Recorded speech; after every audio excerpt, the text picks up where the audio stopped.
Hey everyone, and welcome to the Melanated Equestrian Podcast, where I, your passionate, opinionated Puerto Rican horse girl, will be joined by other beautiful and amazing equestrians to talk about the real shit.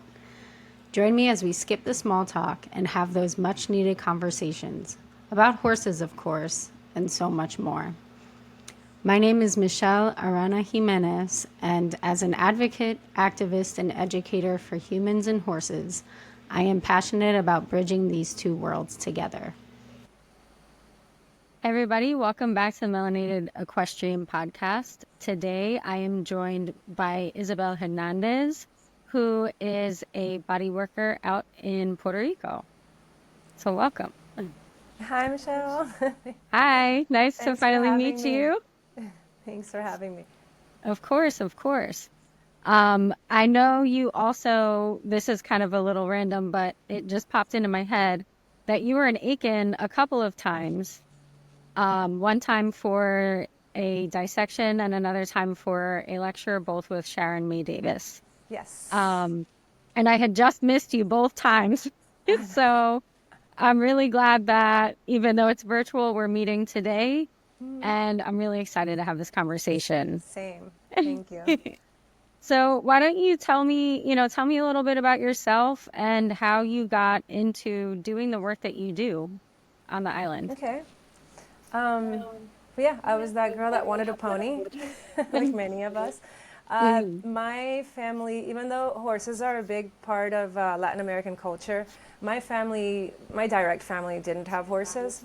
Mhm. So it wasn't until I got older that my first riding lesson was probably at 14, 15.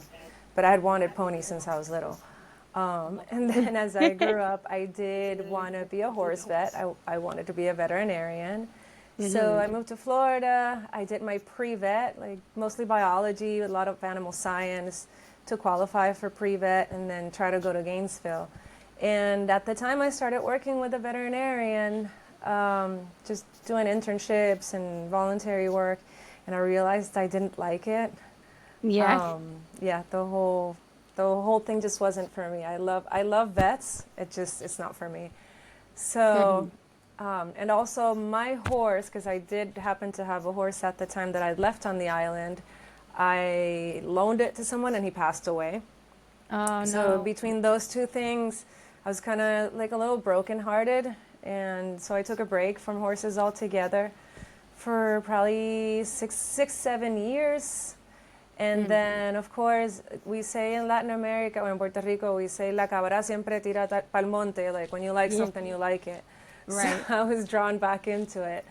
And I went to massage school in Florida. I did a couple courses there. Then I did taping in Florida with the creator of Equitape, with Dr. Oh Bev nice. Gordon. And then after I did a whole bunch of certifications, and I found out that I could actually be like a physio, like do physical therapy. Mhm. So I linked up with a program with the University of Edinburgh, and I did my master's in research science and physiotherapy. And then after that, yeah, I'm the eternal student. So after that, I, I I've kept taking little courses here and there, like the dissection and the lectures and all of that. And then I started Vlugen for osteopathy. I have my test in a couple months. Oh So nice. yeah, so basically that was the background. I wanted to be a vet, and then I didn't. And so I found all Mhm. these other channels where I could still work with horses and help them. So what was it about the physio work that drew you so much to it? I think because it was more, it was, I started with massage, which was already Mhm. manual therapy, as we all know. But I wanted to do more, especially because my market on the island, it's all performance horses or high level racing horses. Like I don't have I've had very little amount of clients that are pets. Most of what Mm. I deal with are competition or high performance. So massage was helping them, but because of the culture, I felt like I needed something extra to convince my clients that this was good, and we'll get into that later. But I Right, needed right. something more just a little bit deeper than massage, a little bit more thorough, more, yeah, thorough, I guess would be the word. Mm-hmm.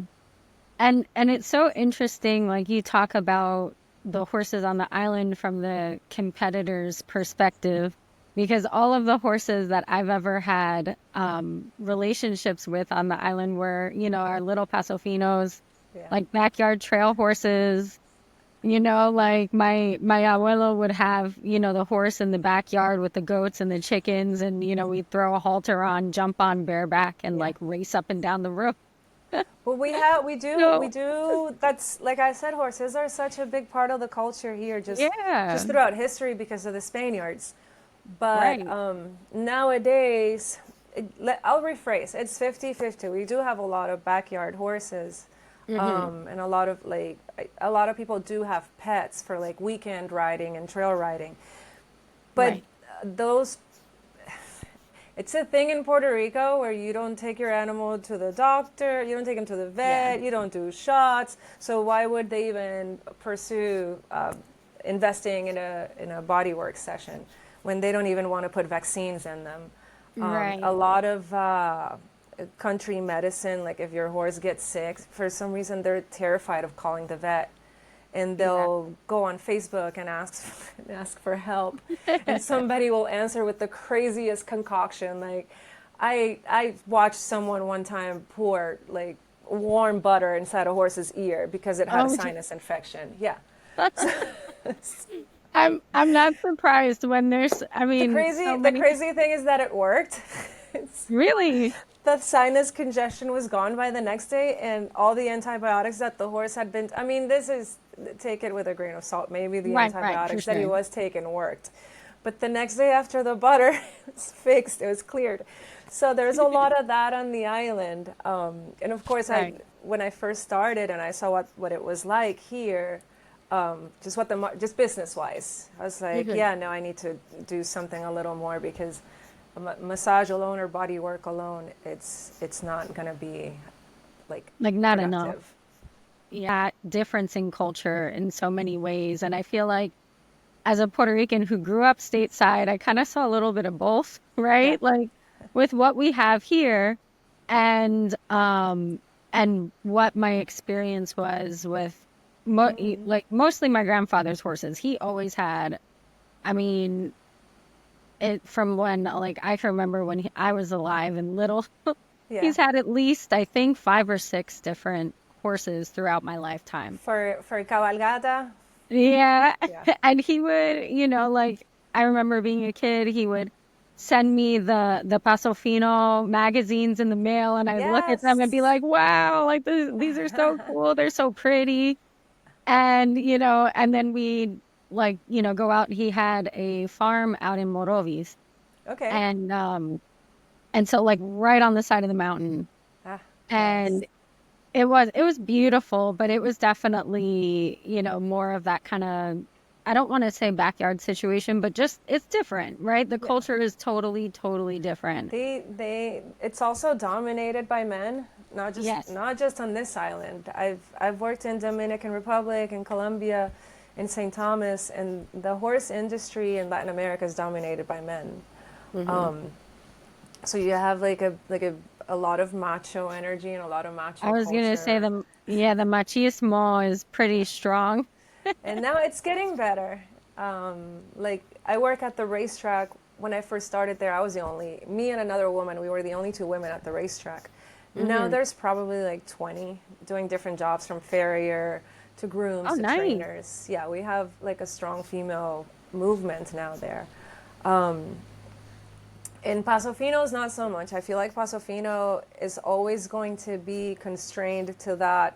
You can do equitation until you're 17 or 21, and then after that, your career in Pasofino is done. Like, not Hmm. many women make it to the arena, or the clients don't give them the good horses to show in the arena. They give them to men. So there's that. Right. And I feel like that is very much so seeped in tradition, Yeah. like that aspect of riding on the island. So that doesn't surprise me. And there were definitely a lot of things that, even just with the animals in general, right? Like one time he had this goat that was a really big asshole. And I remember this being a very dramatic story of how, it was a big male goat chased him up a tree and he was like, it was either me or the goat. And he had a machete and he just chopped him. And he's like, I don't need that here. And I was like, okay. They had goats too that day. Yeah, exactly. But yeah, there's so much of that within the horse world. But I mean, even stateside, there's a lot of toxicity, Yeah. but Yeah, but different kinds. I haven't experienced the because I do have clients in the States, but they're all Paso Finos, so it's still like the guys that I'm used to dealing with.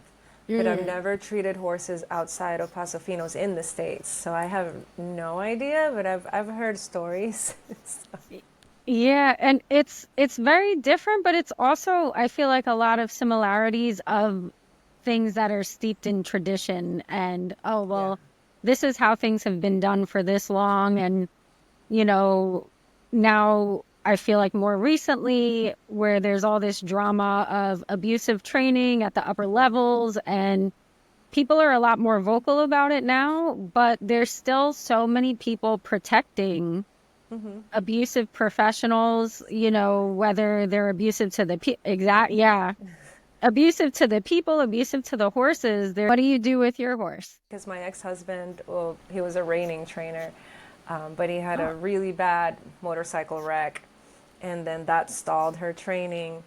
And I don't know how to train a horse, so she's kind of. And then I've been so involved with school. She's just my pet now. Like we do trail riding, we go through the rainforest, we go to the river. I turn her out every day. I'm sure she's loving it much more than she would have liked to be trained for a sport that we don't even play here. So, Right. so she won. She lucked out.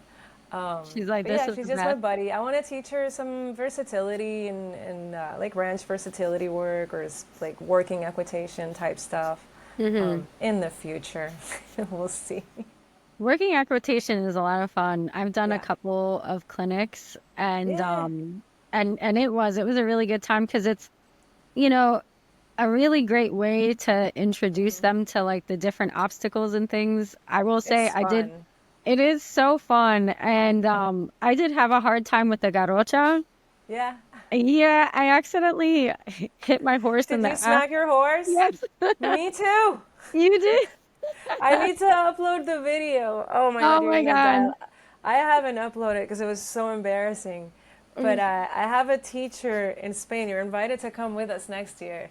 It's yeah, me and my two best friends. Well, I started going by myself, and then I was like, this would be more fun with friends. So right. last year I took Definitely. my friends with, and oh my God, what a blast. We had so much fun. But I did, I, I grabbed it out of the barrel, and Hmm. I don't know what happened. I lost balance with it, and I smacked the horse, and this horse was like, Oh shit. Did you fall off or you stayed on? no, Oh, oh no, okay. but I thought I was gonna die that day. Like I came all the way to Spain to die on a Right. And you're horse. like, oh My mom's God. gonna love this story. Right. Like, oh my No, but God. it was good. He was a good horse. Hmm. Luckily that my horse didn't freak out, but she kind of did like the booty tuck and just scooted He's forward. like, whoa. Right. And I was like, I'm sorry. And then I went to tip it the other way because I think, and I don't know, maybe you had the same experience when I picked it up, the way it balanced was totally different than what I thought it was going to Yeah. be like. So it just kept going backwards. No. And then I overcompensated and then it went too far forward and almost hit her in the face. Oh, I almost dropped it. I was like, "Oh man." And lucky, we were like barely walking. She was going so slow. yeah. So, Oh, y- good. yeah, it wasn't any further damage, but I was like, that could have been so much worse. Yeah. Traumatic for Right. both of you. I know. I was like, that was my mare who passed away, but she was so used to me doing the most ridiculous shit that she was just like, So what are we doing today? Right, right. Oh, that's sweet. Hmm. That's very sweet. I like a good forgiving horse, you know. Yeah, she was so forgiving, but she had her boundaries. Like, so she was my first horse, and no matter what, like if I had training horses in, I had another young horse, and I'd have a bunch of horses to work with on the farm. If I did not work with her first, she would give me the cold shoulder. Oh, that's funny. She's like, I'm number one. And if you don't respect that, there's going to be a problem. And the couple times where I would, just kind of test it a little bit, Uh-huh. um, I'd work with another horse first and, maybe have something I had to do that day. So I was like, oh, I'll just work with her later. And this is a horse that would never be hard to catch. And she would just walk away from me. Not today. Every time she was like, nope, nope. So smart. I love them. Yeah, she was a little Arabian, so very, very Oh, smart, very clever, very athletic. nice. And we did a lot of, little bit of everything too, which was, Yeah, I love a good versatile horse. right? That's I don't like a one-trick pony. Mm-mm. That is my biggest, I think that's my biggest struggle with Paso Fino. And and I did compete in Paso Fino when I was young. And I just Okay. as a rider, I became so bored of it, and I love it. It's our national patrimony horse, and I Right. love the Colombian Paso Fino horse also. I think they're beautiful, Gorgeous, yeah. but you don't do anything with them. They're good for Right. drinking, Right. because that's what people use them for. Because you don't spill Yep. your drink, right? It's the smoothest ride in the world. So Right. to Drinks me. and trail rides. And people hate that I say that, and I say it to my clients. I'm like, yeah, they're gorgeous, but they're like for drinking. What do you do? I do have, to be fair, one of my best friends down here, Nora. She's a big promoter of the Puerto Rican Paso Fino, and Hmm. she's been like pushing for versatility events with them. So she did a Hmm. barrel race at a Paso Fino show, a little jumping Really? obstacle thing. Yeah, she's broadening their horizons in that sport. So Yeah, so nice. good for her. Hey, maybe they can do working equitation with the Paso Finos. Yeah, well, she's the one that went to Spain with me, and we agreed that I was gonna keep practicing on my quarter horse, and she was gonna keep practicing on her Pasofino, and we're gonna start a league Yes, I love that. or something. We'll see. Yeah, that would be awesome because That's the future plan. I love that. I feel like honestly though, I feel like they would be pretty good at that. Yeah. Like they, at least my abuelo's horses, and granted it might have just been how we were riding them, were always really fast. We'd kind of just like do the like a more controlled gait, and he Yeah. had like a little yard. And then the second we took him out on the street, we were Just just like, go. yeah, we would take off. No, well, I mean, that's what I mean. The Paso Fino horse is very capable of doing so many things. Hmm. But the owners don't want them to because they'll break. You're going to break it if it does something other than walk at gait, which is actually the complete opposite. You're putting your Right, horse at risk because it never full uses all of its muscles. It never gets to extend to like do other things. So when they do, they get injured because they're right. not allowed to. Yeah, a So hundred percent. that's one thing that I try to like talk to my clients about in terms of the Paso Fino.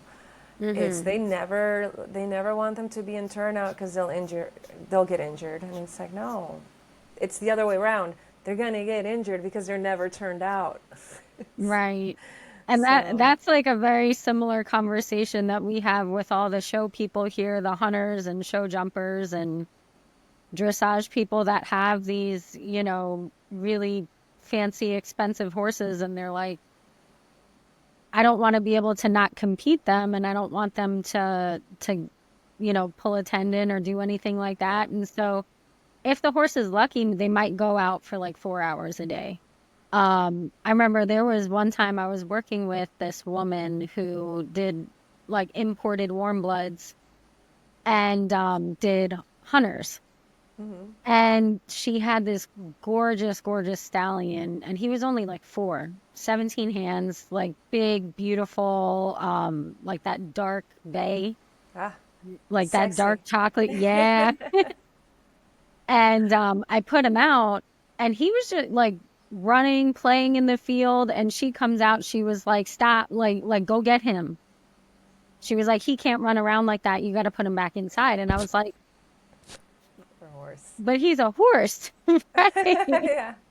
Like he was bred to run and use his legs. Like you Yeah. said, that, causes so much more injury, and not even just to the tendons, it causes. Everywhere. Muscles. Right, They have how right. many muscles and they only use the same 200 ones every day. They're not allowed to use all the other ones in terms of the pasofinos, and I'm just averaging it out.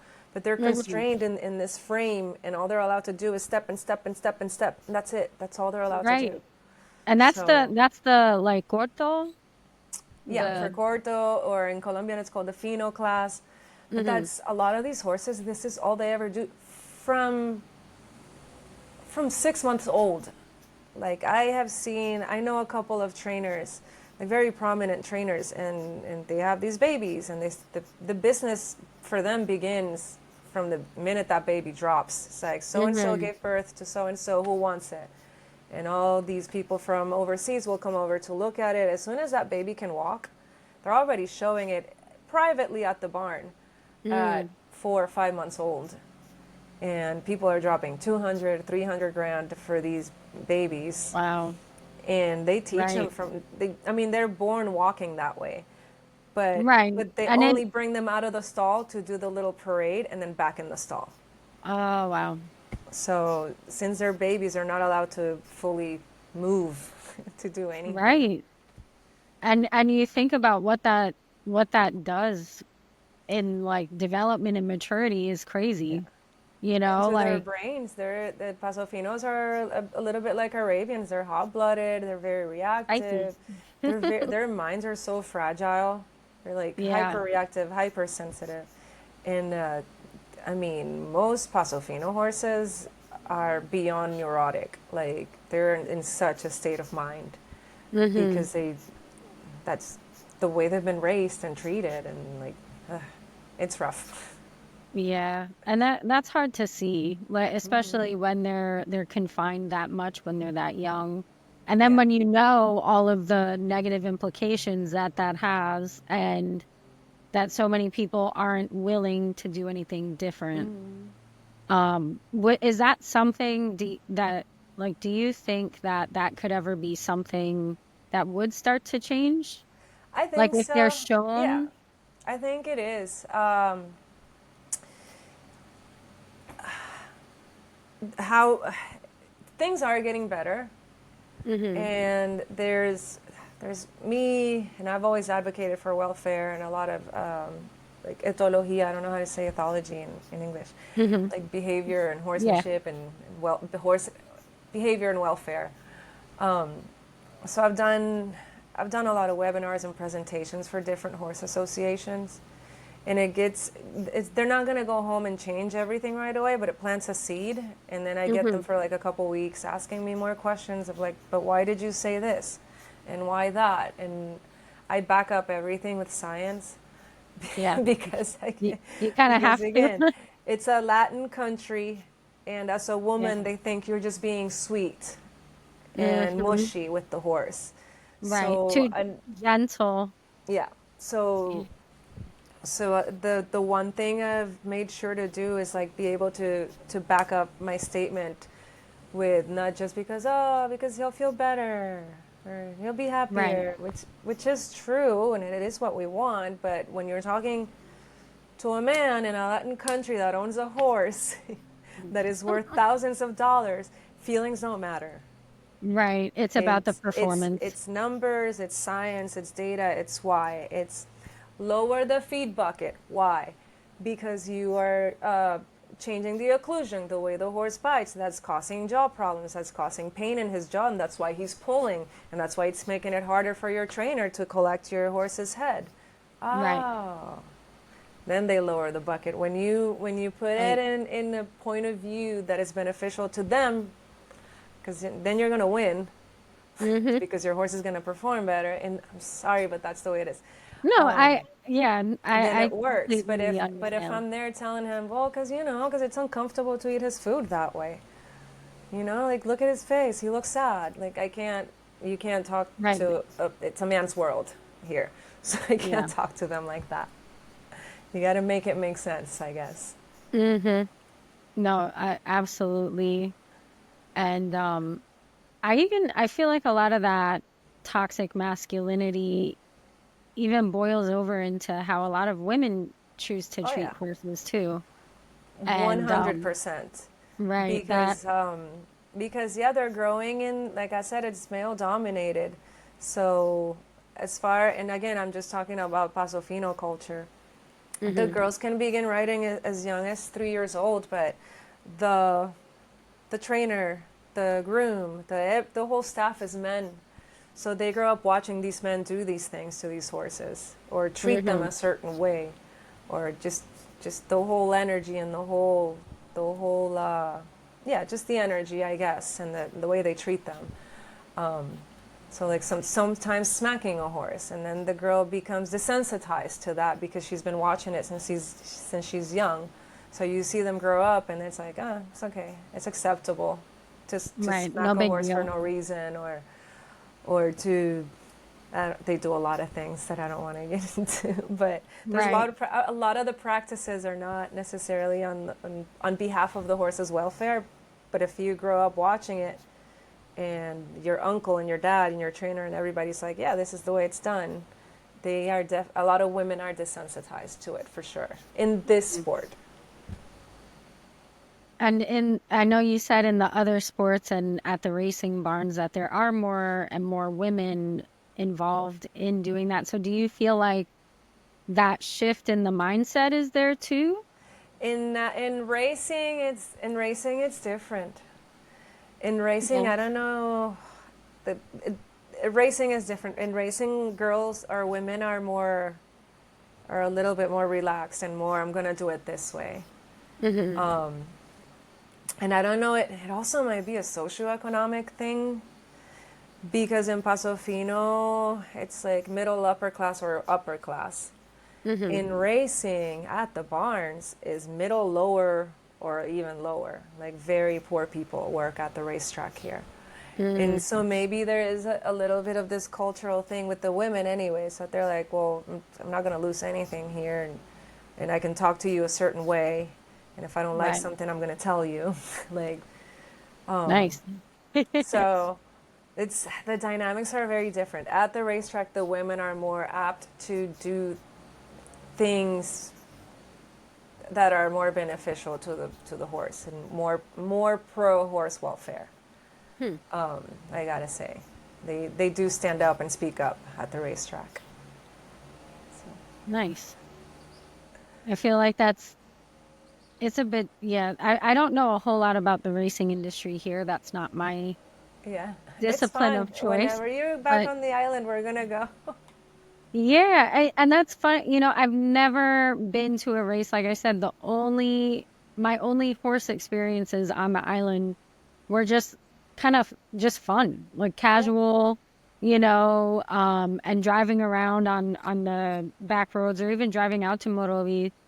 Like it was very common to see just horses on the side of the highway, yeah, like people riding their horses on the main road to go, from point A to point B, just super casual. So the whole like show scene, racing world down there is something like totally almost like new for me, right? yeah. And like when we were messaging the other day and you were saying how a lot of the show barns are down right on the south part of the island, like towards 'cause I think I was talking about how my grandmother still has some property out in Ponce. Her old family farm was there, and I think you were saying that. that's where a lot of those barns are. And I was like, really? No Well, way. the breeding farms are all in the south of the island. All Yeah. the horse breeding barns. Okay. So, and you I don't know which way you went south, but if you go down 52, the main one from San Juan to Ponce, then you Mm-hmm. go by Santa Isabel, which is like 2 towns east of Ponce. You see like white picket fences and rolling hills. It's beautiful, Mm. and that's where they have all the racing babies here. And there's a couple Pasofino farms out there too that are just dreamy, gorgeous places. It's much drier in the south. I think you Mm-hmm. know this. It rarely rains down there, but yeah, I don't know. That's where everybody grows their babies, and they turn out great. Nice. And it's funny to think of, a tropical island having dry places. But Yes. it does, and the topography of the island in general is different depending on where you are, Yeah. right? Like, I'm northeast. Like you look out my window right now, it's the rainforest. Like bam, right there. So literally. it rains here every other day, Hmm. which is fine. I don't mind it. It usually stays a little bit inland. Like in my barn, it rains every day. I'm on the Okay. coast, so I can always look up and see if it's raining, if I'm going to go riding or not. Right. But then on the south of the island, very dry. On the west of the island, very dry. Hmm. And most of my family and where we would be, like I said, kind of Morovi. We would go, they would be in Bayamon. So Yeah. he used to live there, It and rains every then day in Bayamon. There's a song yeah, about it. it's nice and humid out there. And then my titi Mijing lives in Manatee. Uh huh. So we were kind of like, I feel like more Yeah, in that north, middle-ish. right on the north. Yeah. So, but It's every once in a while we would do some touristy stuff yeah, like on the you island. I have to. think, yeah, and There's because like it a was million things to do here, and the furthest thing is only 2.5 hours away.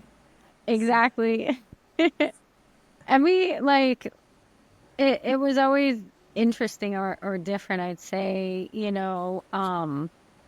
just kind of growing up like that, like in New York, and then we go and visit family. Like majority of our visits were that visiting family, and then like the last time my sister and I went, we went to visit our abuelo. Um, and he's like driving us around. We're going to our, cousin's house. And he's like, oh, this person over here is your family. Oh, and like he would just kind of point with his little finger like this to, oh, this person over here, or we're gonna go hang out with this person. And I'm like, we're related. I've never met them before in my life, but like we're out like drinking some café con leche, Yeah, having this whole huge feast, and nice. everybody sitting around, like just our culture is just so welcoming, regardless of how closely related you are. We're Yeah, all family. yeah. And so I was like, cool. Like I got 50 more cousins that I didn't know I had. So That love is it. And awesome. yeah. So And awesome. but when we were teenagers, we'd be like, can we go do something fun? Can we go like, exploring and doing things? We're always going over people's houses and just eating a bunch of Yeah, let's food. go to the beach. Go to Mar Chiquita. Yeah. But yeah. So it's just Puerto Rico is always a very special place to me, Like I and said, then next time you're here, we're gonna hang. yeah, I would love that. We'll go do Absolutely. horsey things. There's something every weekend. So if it's not racing, there's Paso Fino. If not, there's Andadura, Hmm. jumping. Yeah, we'll find some fun stuff to do. Yeah, that would be awesome. And what I would like to talk about a little bit more is speaking of our culture, right? Like has that played a role in everything that you do with the horses? If In it what? I'm sorry. how our culture influences what you do with the horses and your passion in that. Okay. Um, well, let's see. I think when it comes to why I do what I do, or how I got into it, or why I'm still doing it, or how, the passion word, um, Hmm. it's definitely, like I said, I have great admiration and love for this animal. I think they're too good for us. I agree. I think they're just dreamy, magnificent, fragile. My One of my teachers, he says they're like badly designed, and sometimes I agree. Hmm. There's just all these things that are wrong, and they do so much for us. And my ex-husband, when he was training horses and he was teaching people, he would always say, if they only knew how much bigger, like how much more powerful they are than us, they wouldn't let us do any of this. So Right. just how noble they are. Um, so yeah. Anyway, I'm a lover of the horse in all of its forms. I like studying all the breeds and all the sports, and like I love learning little fun facts about horses here and there. Hmm. So so I guess just like serving them. Like I said, I wanted to be a vet, but then that wasn't my thing. I wasn't meant to be a medical doctor, but I still wanted to help them and serve them in a way, and Hmm.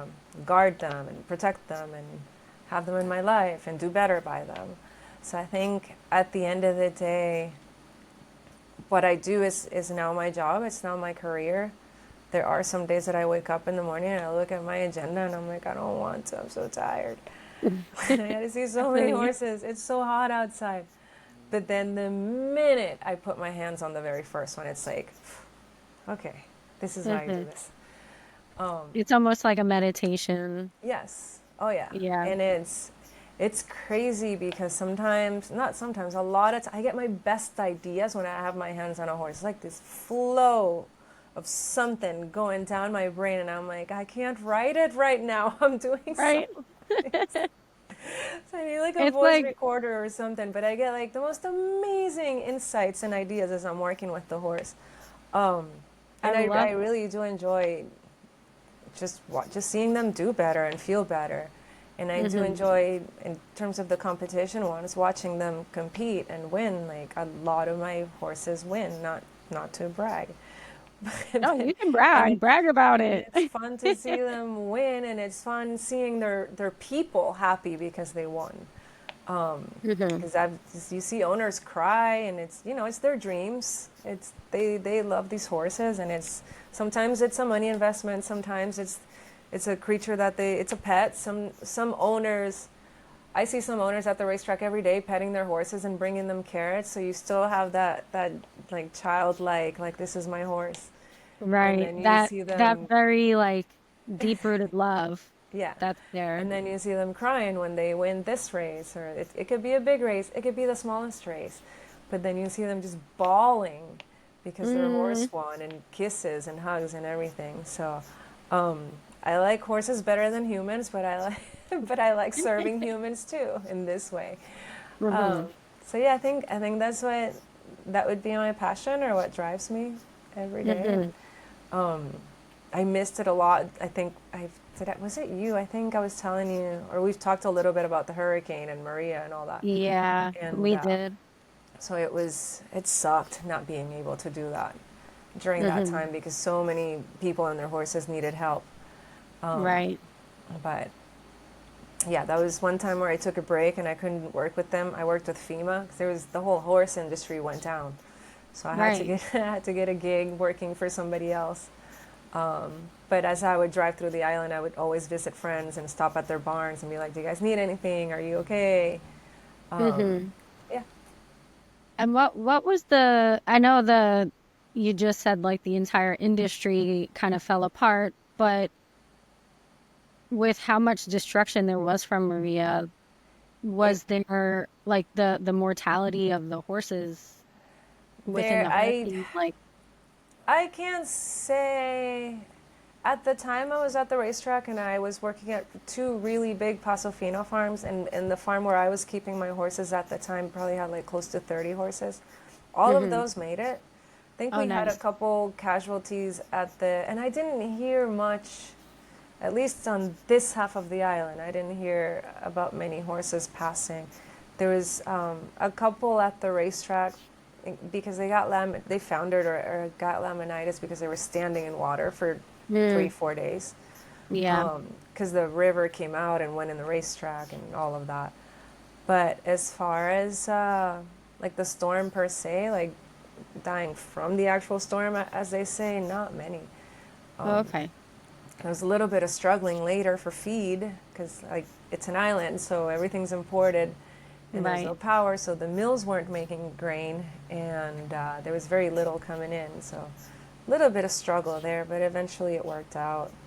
I think everybody just came together and helped each other out. The horse community is very strong here, and because the island is so small, pretty much everybody knows everybody Right. in the horse world here. All of the Pasofino people know each other. All of the jumpers definitely know each other. A lot of the jumpers know a lot of the Pasofinos because they crisscross sports. Like you have kids that get Okay. bored with one and go to the other, and like so they crisscross a little bit. So Right, those right. two worlds know each other. Andadura, which is the street racing or drag racing. I don't know if you got to see that Right. while you were here. Yes. Not that Everybody I in was here, that but I see, yeah, I've seen the videos. So everybody in that world definitely knows each other. So yeah, all the horse communities here, they all know each other and they all work together. So a lot of people helped each other during that, which was great.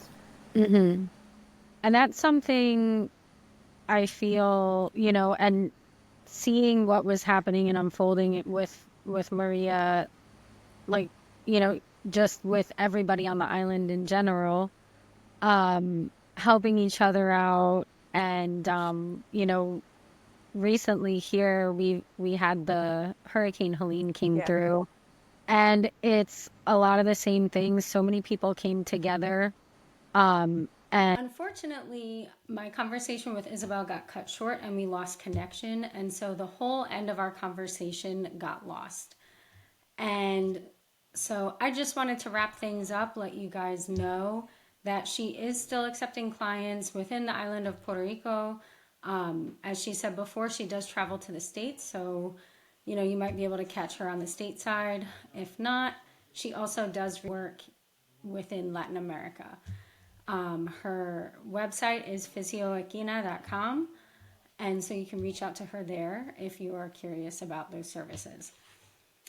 And I did also want to add to this podcast in particular, with the unfortunate destruction that we've had due to these hurricanes that have come through the Southeast, that there are some really wonderful nonprofit organizations as well as just people on the ground that have been helping out.